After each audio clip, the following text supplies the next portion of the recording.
Hello. Hi, everyone, and welcome to this webinar to mark International Women's Day 2022. I'm Laurie Henderson, Executive Director of the British Chamber of Commerce in Japan, and it's such a great pleasure to have the chance to open this session. If my memory serves me correctly, I think this is the 7th annual International Women's Day event run by the BCCJ as part of our wider diversity, equity and inclusion agenda, which was launched about 9 years ago in 2012. Now, of course, each year since International Women's Day, which is celebrated on March 8th, is a global initiative that celebrates the social and the economic and cultural achievements of women, and also marks a call to action for all of us to accelerate gender parity in, amongst many places, the private and public sectors. Now, this year's theme, as I'm sure many of you tuning in will know, is Break the Bias. And this theme comes at a really significant moment in time. Studies have shown that the pandemic has had a disproportionately negative impact on women in work and in life. And biases are being highlighted all around. I'm sure you see in the media, in the boardroom, decision-making bodies, and are also showing up in our homes, in our schools, and in our communities. These biases are quite frankly taking a toll, I think, on everyone's mental health, women in particular. And when women suffer, societies weaken. Now, over the years on International Women's Day at the BCCJ, we've had the chance to work with so many wonderful partners, and I'll let you into a little secret. Many of us are longing for the day when we no longer have to host an International Women's Day event. But in the meantime, here we are, still fighting the good fight, and looking forward to tonight's International Women's Day content. Our event partners this evening are, alongside the BCCJ, Barclays, thank you very much, a platinum member of the Chamber, SMBC, who's been our co-host of International Women's Day for the past 3 years, including this evening, the Japan Society UK, and British Embassy in Tokyo. And as well as that illustrious lineup of partners, we also have speakers this evening joining us from the Economist Corporate Network and Revolut. Now, there's an awful lot for us to get through in the next hour or so. So without further ado, I'm going to pass the floor to our most able chair, Bill Emmott, who has just written a wonderful book called Japan's Far More Female Future. Bill, really enjoyed that read. Thank you for the instructive content and for giving us a roadmap to a more equal society here in Japan. And I don't know how you do it, actually. You're an independent lecturer, writer, the chair of the Japan Society in the UK, fellow of Tokyo College at the University of Tokyo's Interdisciplinary Research Institute. And you're also chairing the board of Trinity College Dublin's Long Room Hub for the Arts and Humanities. And you are also chair of the International Institute of Strategic Studies in London. Bill, you are Superman, and you're going to take us through this evening as one of our honorary women. Over to you in London, Bill. I'm delighted to be part of this event. As a humble observer from outside, I wish a very good afternoon to everyone in Japan. Of course, good morning to those who are joining in the UK. And it's a real honor to, as Laurie says, to be allowed to moderate this discussion to mark International Women's Day. We have to accept and acknowledge, I think, that this discussion takes place against a somber and tragic background, namely of the invasion of Ukraine by Russia. This war, which is not just a tragedy, but in truth a crime, has made all the more important the common values of freedom, equality, and human rights that Japan and the United Kingdom both share and stand for. And now, more than ever, we all have to show that those values are real. My heart goes out to all the women, men, and children fleeing as refugees from the conflict, and I know that all of us will do whatever we can within our respective capacities to support those refugees and all victims of this war. And as I will mention in a moment in introducing our two panelists, I know that the company Revolut is providing just that sort of support for refugees, including, of course, for its own employees in both countries. But today's discussion is about human rights and the aspiration of equality and of choice and opportunity within those rights. Breaking the bias is a very, very powerful and good way to focus on International Women's Day and on this issue of equality of choice and opportunity.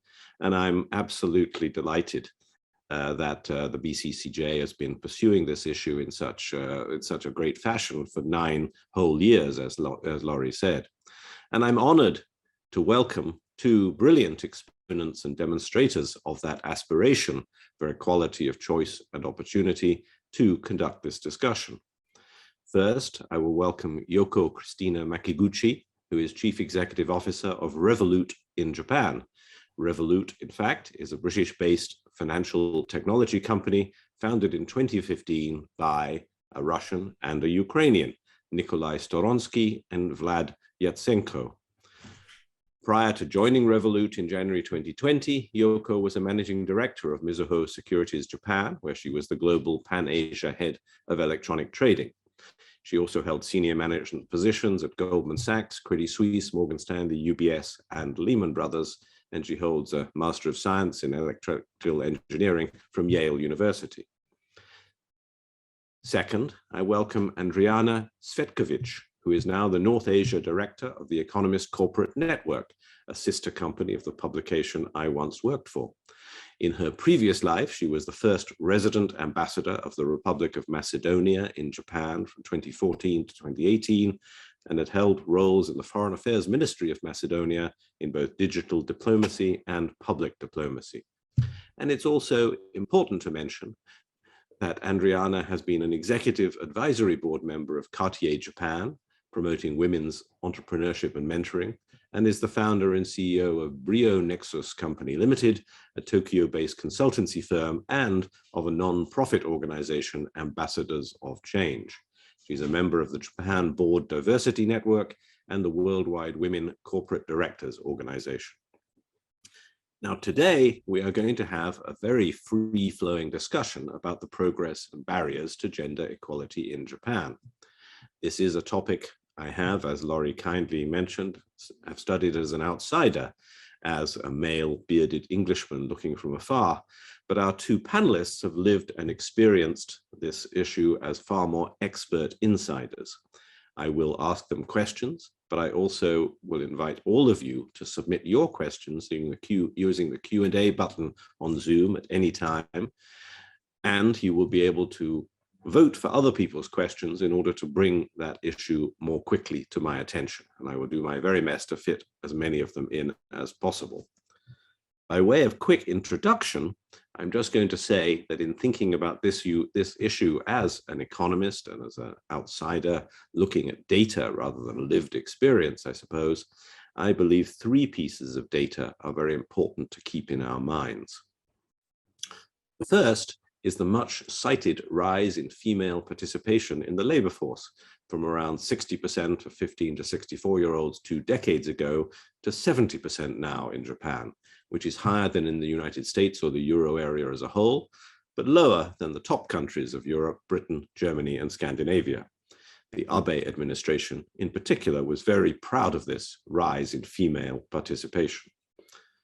The second piece of data to note is the dramatic and in many ways more important rise in female access to full 4-year university education in Japan, which took place during the 1990s and 2000s. In today's leadership generation, which largely graduated in the 1980s, fewer than 15% of girls went to university against nearly 40% of boys. Now, the figure is above 50% for both sexes. There remains a big gap for the top national universities, including Todai and Kyodai, but in general, it has closed. Social attitudes have therefore changed and new opportunities have opened up. The third is the consequence of that 1980s gender gap and all the remaining biases, that Japan is the lowest of all G7 or OECD countries in terms of the share of leadership positions of all kinds held by women, around 13 to 15%, depending on your definition of leadership. So that's a quick map of the past. Before Going on to the present and the future and turning to our two experts, I note that Helen Smith from the British Embassy has been able to join us now from her very busy day, I'm sure, and I'm wondering if I should invite her to just say a few words of introduction before I begin the discussion. Thank you, Bill. I'm very jealous of your much more picturesque background than the blinds in my office, but I'm delighted to be with you here all today to celebrate International Women's Day and to share ideas on what more we can do to break the bias. However, I think it would be remiss of me if I didn't start, as Bill did, by talking about the women and girls who are most on my mind at the moment, which is the women and girls of Ukraine. President Putin's unprovoked attack on Ukraine has already had devastating consequences. Women and girls living in the long shadow of conflict in eastern Ukraine were already vulnerable before this conflict, but crisis and displacement put them at even greater risk. An estimated 80,000 women are going to give birth in the next 3 months in Ukraine, and many of them, as a result of this conflict, won't have any access to maternal health care. That's why it's so important that we continue to provide solidarity and support. And I welcome the fact that the governments of Japan, as well as the United Kingdom, is stepping up and providing that humanitarian assistance. The pandemic has, of course, also set back progress on gender equality around the world. We've seen levels of domestic violence rise, and often those in part-time or non-permanent jobs were the first to be cut, the majority of which tend to be jobs filled by women, including here in Japan. Women are also overrepresented in those sectors of the economy worst impacted by COVID, such as hospitality. But the disruption of COVID also gives us a golden chance to rebuild more open and inclusive societies. There is so much potential here. It's so important that as we recover and build back better from the pandemic, that this includes everyone in society. Not empowering all parts of society so that they can participate equally would be a massive missed opportunity, socially as well as economically. The economic benefits of inclusion are clear. For example, we estimate that reducing gender gaps in labour market participation, STEM qualifications and wages could increase the size of the UK economy by around £55 billion or over 8 trillion yen by 2030. And that's why the UK government continues to see gender equality as a top priority. Women's political participation and leadership provide critical foundations for the broader social and economic empowerment of women and girls. Getting more women into power gives a voice to a marginalised section of society, creates female role models, and leads to legislative change and policies that tackle gender discrimination and inequality. The UK has made significant progress on gender equality in recent decades. Just last month, it was announced that nearly 40% of FTSE 100 board positions in the UK are now held by women. That's compared to just 12.5% 10 years ago, but there's still a lot more to do. In 2021, the UK was ranked 23rd in the World Economic Forum's Global Gender Gap, the first year since 2014 that we'd been out of the top 20. And while it's good news that in the UK, women now account for 1 in 3 leadership roles, there are actually still very few female CEOs. In recognition of the need to do more to encourage women's progression, the UK government has supported various initiatives to champion women in business. One example of this, some of you may be aware of, is DIT's Global Entrepreneur Programme, which includes active engagement through things like female founder-focused events and webinars to help female founders gain access to support on key challenges such as raising capital, grant funding, and sales strategies. But we also need to continue to address the structural barriers in society which hold women back, whether that's access to affordable childcare or visible female role models representing all parts of society. And we need to address and get rid of limiting attitudes and beliefs around career and life choices. The UK's Gender Equality Roadmap notes that 67% of girls aged 11 to 21 think that women do not have the same chances as men. 20% of mothers said that experienced harassment or negative comments related to pregnancy or flexible working. That's not good enough. Bill has spoken already about Japan's own progress on women's economic empowerment and the challenges it still faces. The UK has a policy of reflecting women's economic empowerment in all of our new free trade agreements, and that includes the UK-Japan Comprehensive Economic Partnership Agreement, which includes a chapter on cooperation on women's economic empowerment. We've established a joint working group to help us learn from each other, recognise the systemic barriers impacting women in trade, and identify areas where the UK and Japan can work together to address them. To better understand these barriers, the embassy has also recently commissioned a research project on women's economic empowerment in Japan. And the resulting report is going to set out recommendations for how we can work with the Japanese government and other stakeholders to support women's economic empowerment. Building on those recommendations, we look forward to continuing to work with our friends and colleagues here in Japan to break the bias and to unlock the potential in all of our society. Thank you so much for having me here today. Thank you very, very much, Helen, and also for outlining that very interesting and exciting agenda that the UK government and the embassy has with Japan. Now, I'm going to commence the discussion with Yoko Makiguchi and Andrijana Cvetkovikj. I'm going to first of all mention that, which I should have mentioned in my introduction, that the Russian co-founder of Revolut, Nikolai Storonsky, has pledged a matching donation of, I think so far, $2 million to help Ukrainian refugees. So Revolut has very much, as well, by the way, as coming out publicly, making a public statement against this war, which is a brave thing to do for a Russian with family back in Russia. But let me move on to Japan and gender equality. Yoko-san, how much progress do you feel Japan has made on gender equality during the past 10 years? And in that context, I'll mention that, looking from afar, 2021 saw the mixed picture of the Tokyo Olympics. On the one hand, the misogynistic comments by former Prime Minister Mori, which led to his resignation from the Olympic Organizing Committee, and replacement by Hashimoto Seiko, and then also the choice of ultimate diversity symbol, Osaka Naomi, to light the Olympic flame. So from an outside point of view, Japan looked both like it was stuck in the past and that it was striving for the future. What's your experience and what's your judgment about progress? Yes, as Helen also mentioned earlier, and Bill, you quoted some stats earlier as well, there definitely has been gradual progress in the past 10 years. If you look at 10-year span, it's very small and very gradual, though. As Helen pointed out earlier, the Japan employment workforce in terms of female workforce composition definitely has increased and actually become very high. As I think it was quoted as 73% in the OECD countries, compared to the OECD countries, 65%.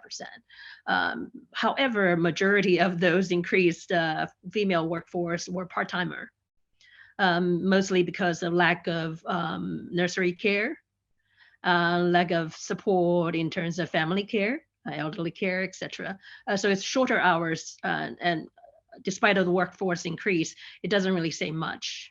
In fact, they are the victims of the COVID depression in a sense.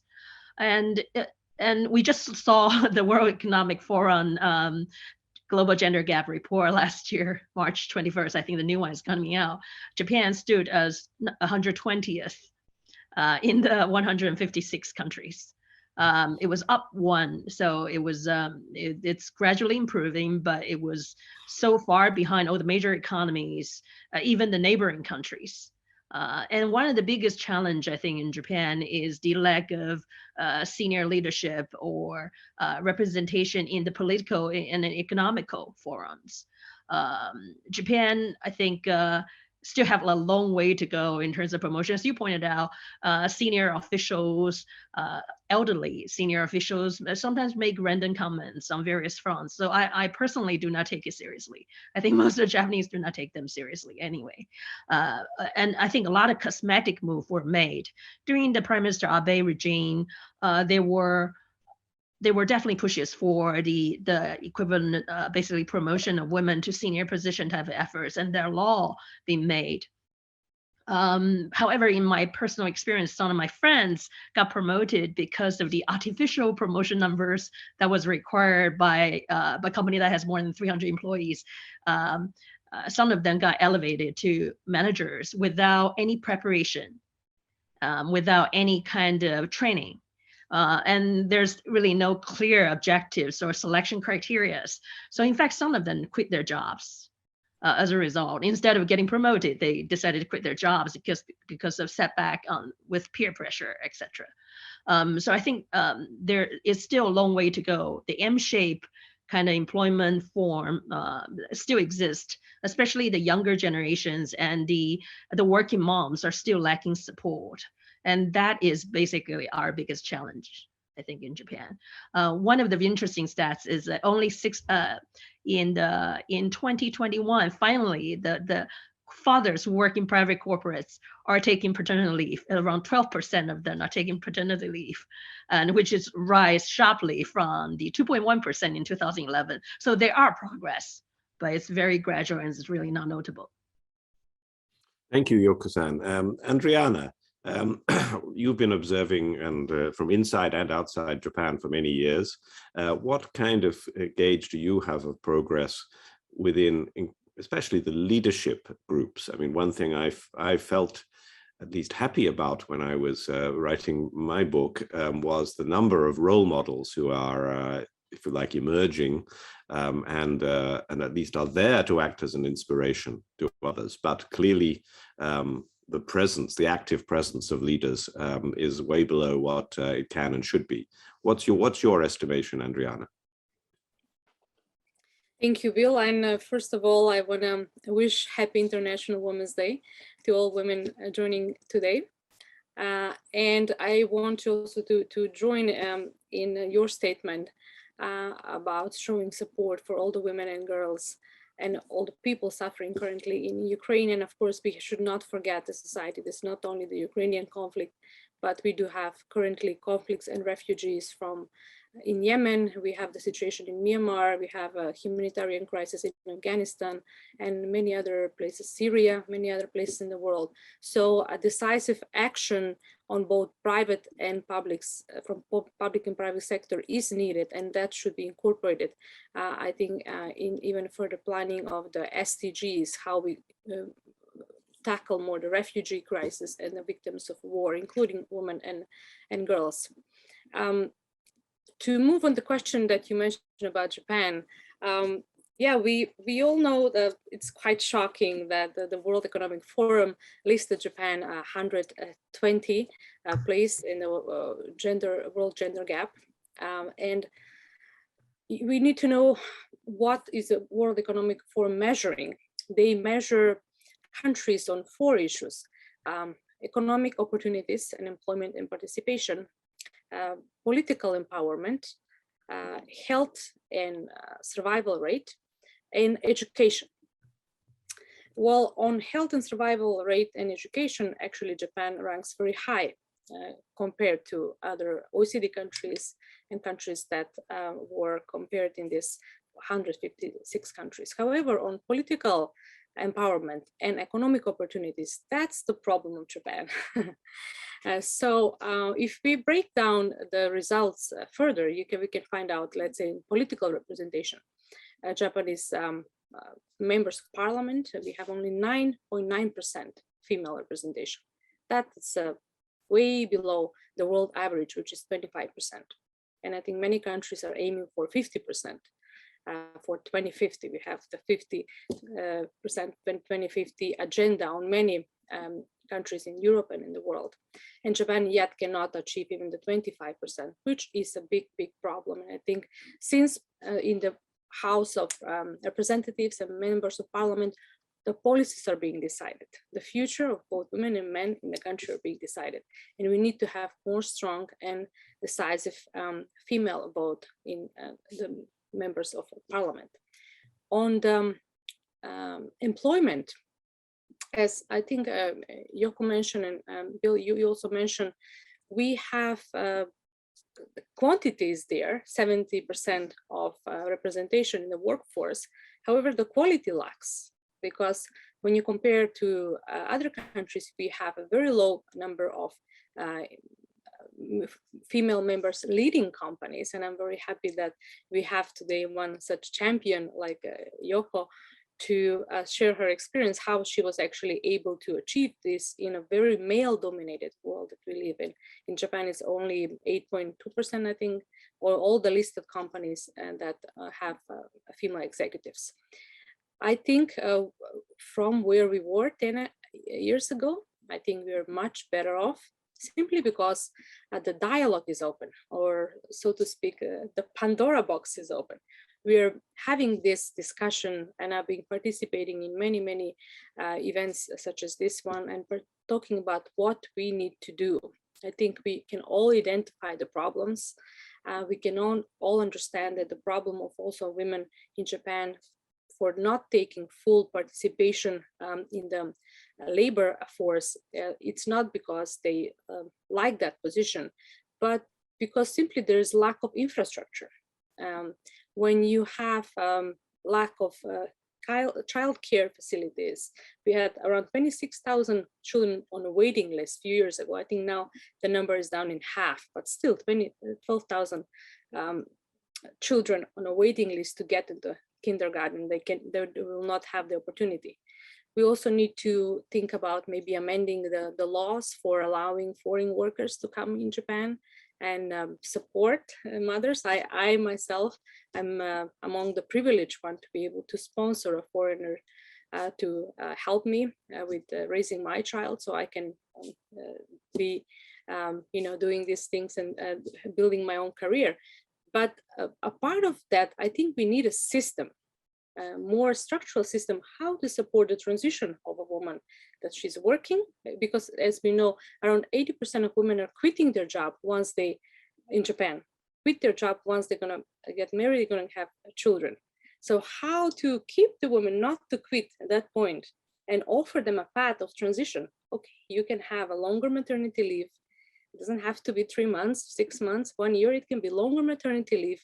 Government can subsidize that longer maternity leave. And in that period of time, let's say 3, 4, 5 years, offer steps of how the woman can go back to work once she is ready to do so.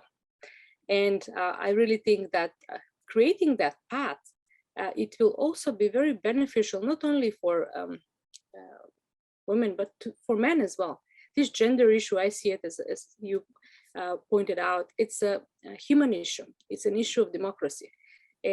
Most of the problems that we also have in society today with gender equality are heavily reflecting on male as well, including suicide rates, including the unequal development of regional development in Japan, and so forth. But I would let you move on to the next topic so we can explore the other aspects. Well, thank you, Andrijana. And I think your point about the systems within which women employees have to work and survive is a very important one. I'd like to perhaps focus on that, the systems that companies contribute to women's choices and women's opportunities. It's worth commenting that, I mean, as Yoko-san said, the M curve still exists, although it's much more modest than it was in the past. But what really is different is that while women stay in work after starting a family, it's typically a different work. It's typically a work that is more part-time or more like a consultancy or self-employment than staying in the company. Yoko-san, in your experience, I mean, you've worked for a number of companies, foreign and Japanese. How is corporate practice changing towards, if you like, the management of the career path of women such as yourself and your equivalents who are now younger? Yes, definitely. Yes, thank you, Bill. Yes, thank you. I do see a lot of improvement in Japan from the corporate perspective.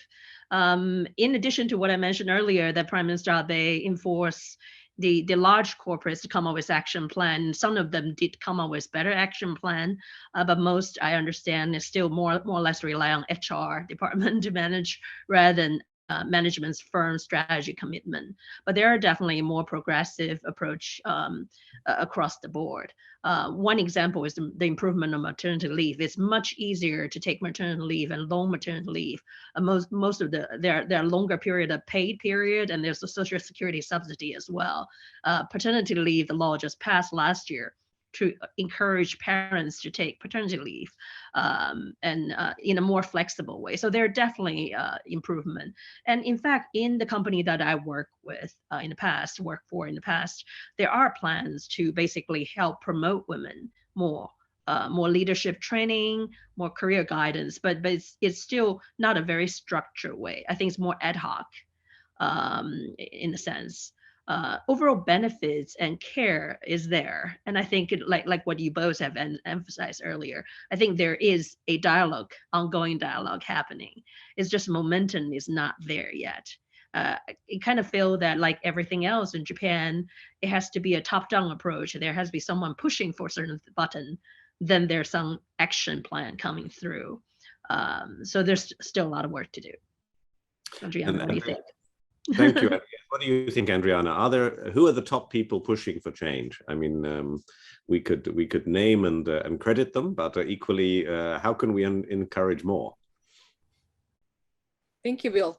Well, I agree with Yoko. I have seen changes in corporations in Japan, both multinationals and Japanese corporations, being more flexible, offering more opportunities. I even know companies that they have designated one floor of their building for childcare.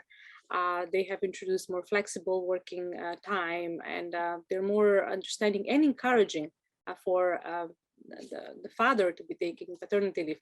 You'll remember when Shinjiro Koizumi went for 1 month paternity leave after his child was born. I think that was a very brave move, even though he had to face a lot of criticism for that.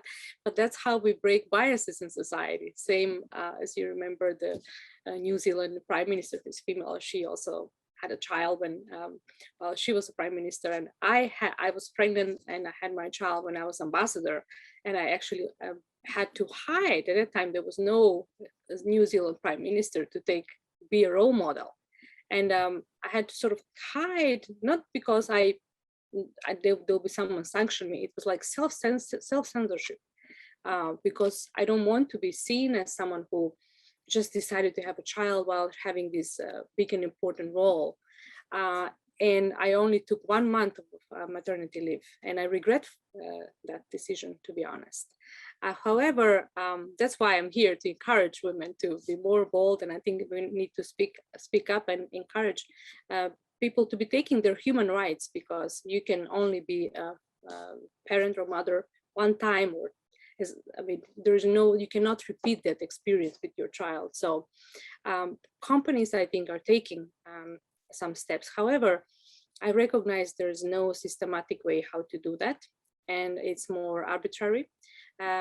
We have in Japan a couple of ways how to encourage that through the ESG index rating, which is becoming more and more important. And it's affecting more how companies are thinking about their investment, their employees, how their governance. And as you probably know, METI, the Ministry of Economy in Japan, they also have something called a Nadeshiko rating, in which every year they're rating companies based on how favorable the environment is for women there. So there is some social pressure, and not only social, but it's becoming more real, especially if you're concerned with the investment part. What I find very significant is the COVID situation, and the pandemic has completely changed the work environment for everyone. And the whole Japanese corporate culture has been dismantled. I would like to think this is for the benefit of women and gender equality and diversity as well.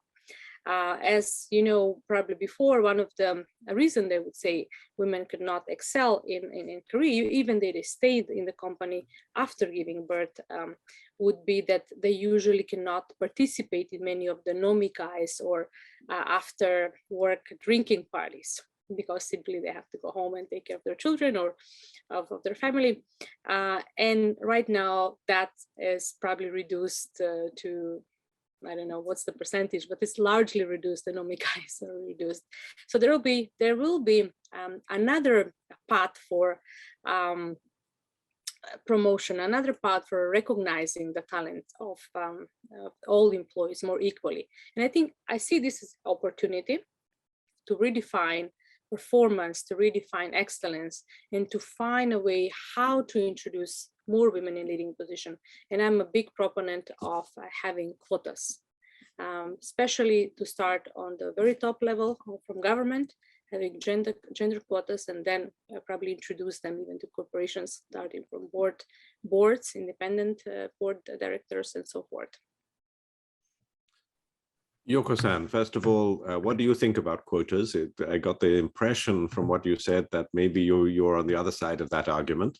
But secondly, let me ask you about social attitudes and change. Do you think that in the younger generations, it really was a question that Chris Rook has put into the Q&A about old-fashioned and outdated expectations, as I see, by husbands and by society in general, about women quitting their jobs or taking up different, less demanding roles when they have children.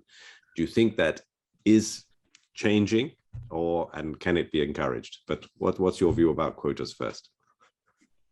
I actually am supportive of either way. I'm supportive. Andrijana already pointed out. I don't have any strong view on that. I'm supportive of quotas or none. Either way, it's fine.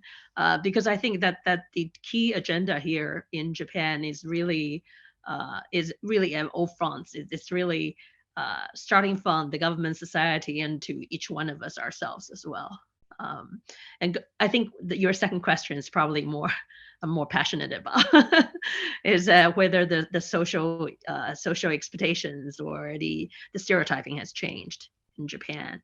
I would say that exactly like what Andrijana pointed out, I think COVID has changed a lot of things.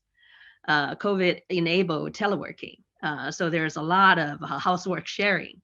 A lot of fathers, some of my teammates who has never spent time with their children during work hours now are actually blocking their time to pick up children or taking kids out for lunch. And actually, I think it's a great change in terms of role changing. The social expectation in earlier days, 10 years ago or 20 years ago, when I was bringing up my child, was much harsher. Women are expected to quit their jobs. My in-laws were actually advised me that I should quit my job just to basically help with my husband. He actually decided not to because he would rather just keep me working and pay the bill rather than pestering him. Well, but there is definitely social pressure, especially from schools. So schools actually expect mom to be the primary care. So all the Japanese schools, PTA, I'm Japanese, so all the Japanese school PTA set the time usually between 10:30 to 2:30 in the afternoon. So you basically have to block the whole day for school event discussions. And most of the participants are more free in terms of schedule, but I have to take time off from work. So my performance evaluation will be impacted as a factor. So I don't really blame my bosses if they don't promote me or they think I'm less reliable, because at some critical points I have to decide whether I want to care about my family, my children first, or my work first. So during that time, it's hard. It's social pressure and our own pressure as well. Myself included, most of it wants to be a super mom. We want to be perfect in everything. So we give ourselves unnecessary pressure as well. And I think society and also corporate definitely have a lot of policies to support and improve the HR environment, the work environment, etc. But at the same time, the peer pressure exists in corporates. It's very hard for Japanese to take holidays in general, even today. There's a lot of annual leaves available for Japan team, but in average, every firm I've been, a lot of people refuse to take holidays. Everybody only go out in Obon. And people don't like to take time off to take care of their children. That's just the norm. Family, society, government, if no one is really helping, the only way we can help is political representation.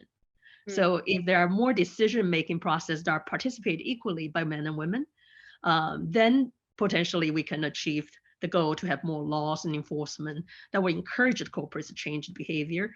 And each one of us has the responsibility to change the social influence as well, so that it will become more like a norm to support diversity, to take time off, to take care of family first. And so all in, I think it's a long way to go for Japan to change, but I do see COVID has accelerated some of the changes unintentionally. Thank you. And I think that your point you make about schools, the way a sort of an institutional structure serves to perpetuate a social way of doing things is a very important and powerful point. Absolutely. And I also, just to add on Andrijana's and your point about political representation as a student of the issue, the two things that most struck me in a way about Japan's difference compared with many European countries is the low level of political representation and the low participation of senior women in the media. Two potential accelerator agents, if you like, are both lagging, both have a very conservative structure. Let me ask, Phil Robertson has asked about small businesses in Japan.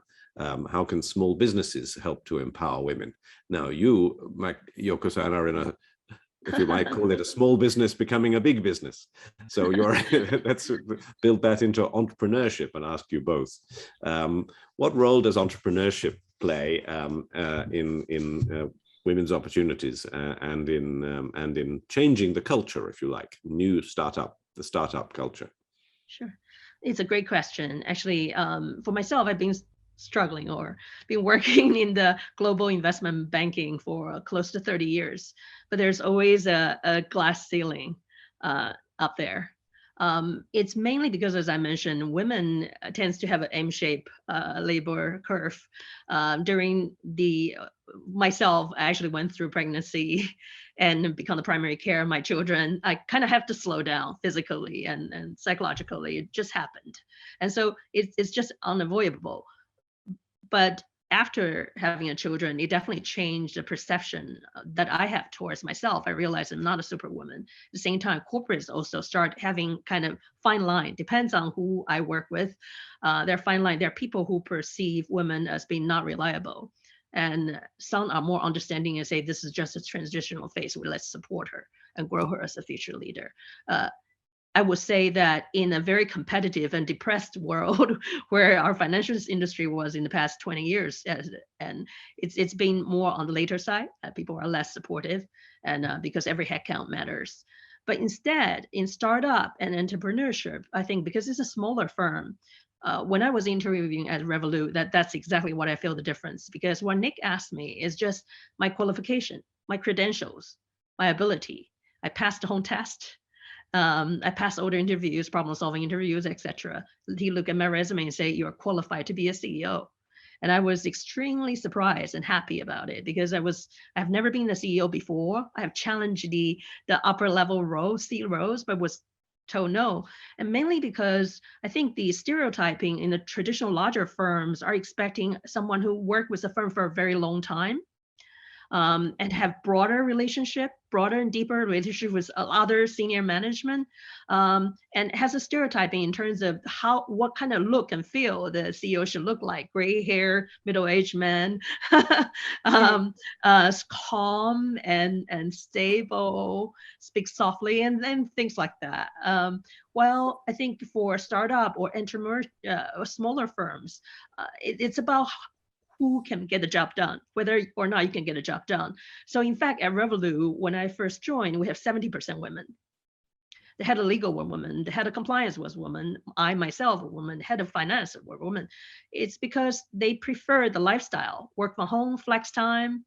It fits their personal lifestyle, and it just happened. And now we actually spend a lot of effort trying to recruit men to make sure the diversity actually stands on both sides. And now we're around 50-50.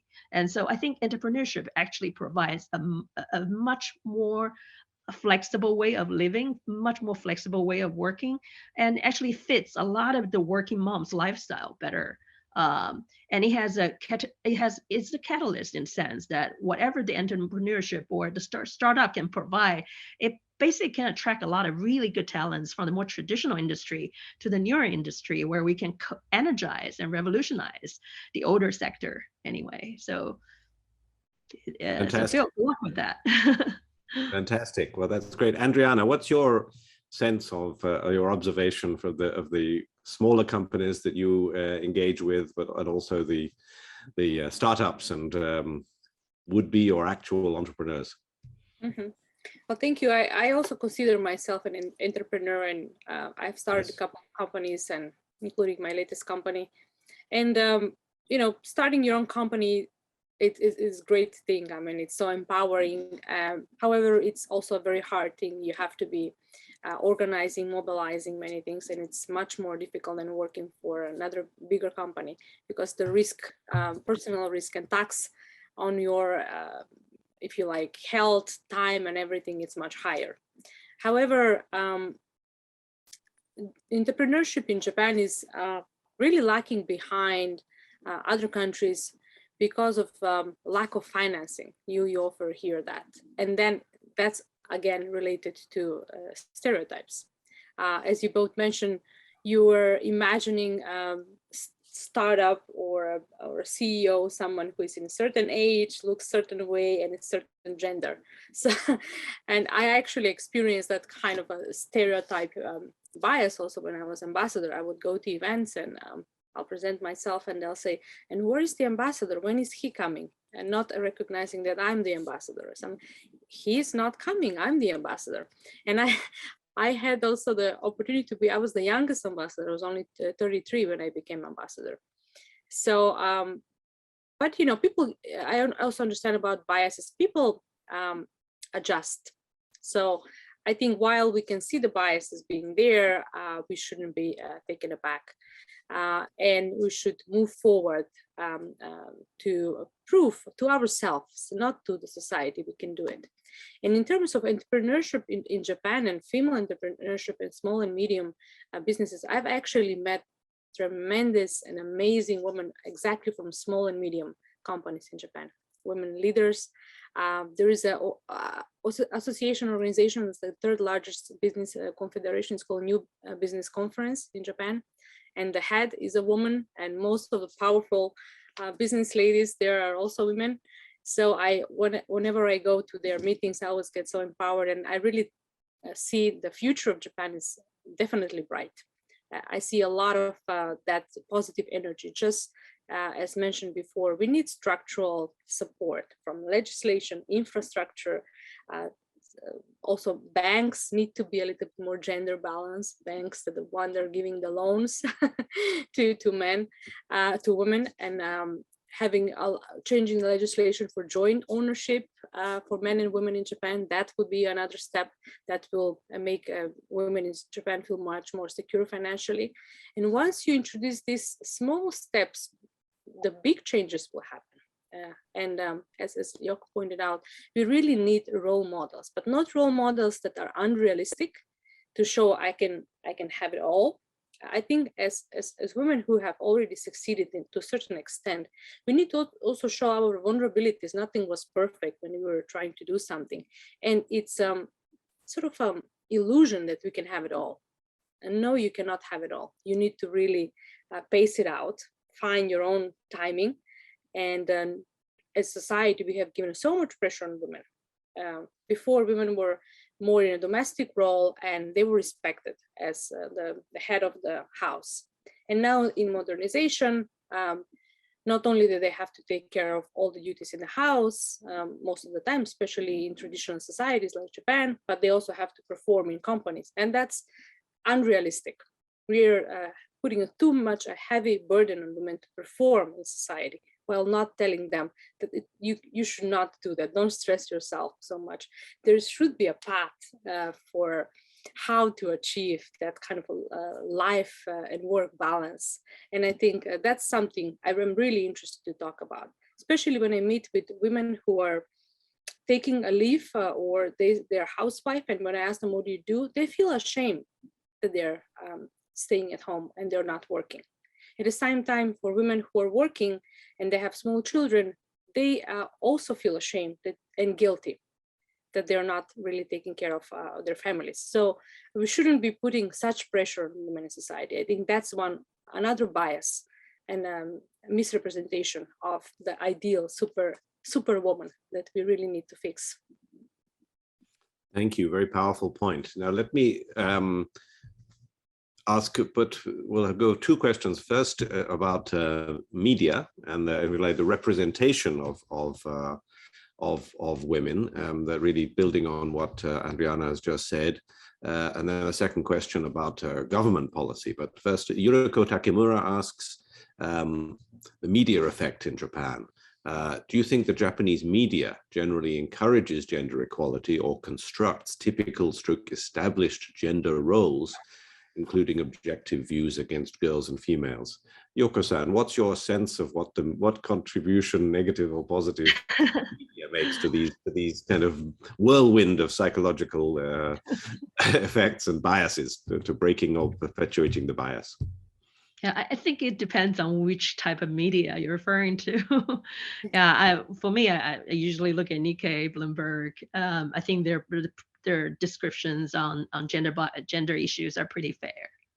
And not misrepresenting anything. But if you're watching television, daytime television, there's a lot of things that are focusing on for yukamatang, for people who has a lot of time, a lot of money, or people want to be like that. And so it's more a flamboyant soap opera style. And a lot of times it's featuring younger female and more focused on fashion.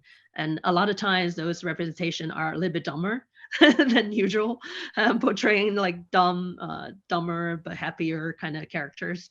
I think it's just entertainment, so nothing to take lightly. But at the same time, media has a huge influence on perceptions. So the society perceptions can definitely be changed through proper media creations. So if media are covering more role models and actually, like what Andrijana say, more real life, more practical kind of role models or stories, it definitely would create positive impact on how the teachers in school thinks, or how the society, neighboring, or my in-laws are thinking. At this point in time, I think that the media's impact is very minimum in terms of the positive construction. It's very minimum, and it's actually a little bit more misleading in the general public. It's creating a lot of older generation kind of stereotyping. Thank you. Yeah, no, that is a problem, I think. Now we're running close to time, so I'm going to quickly go on to Richard Schiffer's question. Wants to ask the panelists what they think the next new government policy in Japan could be to continue the journey of breaking the bias. Should it relate further to paternity leave, to remove the tax bias, or childcare, or what else? What would be your priorities? What element of Kishida-san's new capitalism should really reflect a desire to break the bias? Andrijana, what's your thoughts? I strongly believe in a holistic view. I think things relate to each other. You cannot be tackling this such a big issue for Japan if you're not doing it holistically. Otherwise, you'll be putting blocks in a house that cannot stand a long time. Japan is a super aging society. Even now, we have 26% of the population is over 65.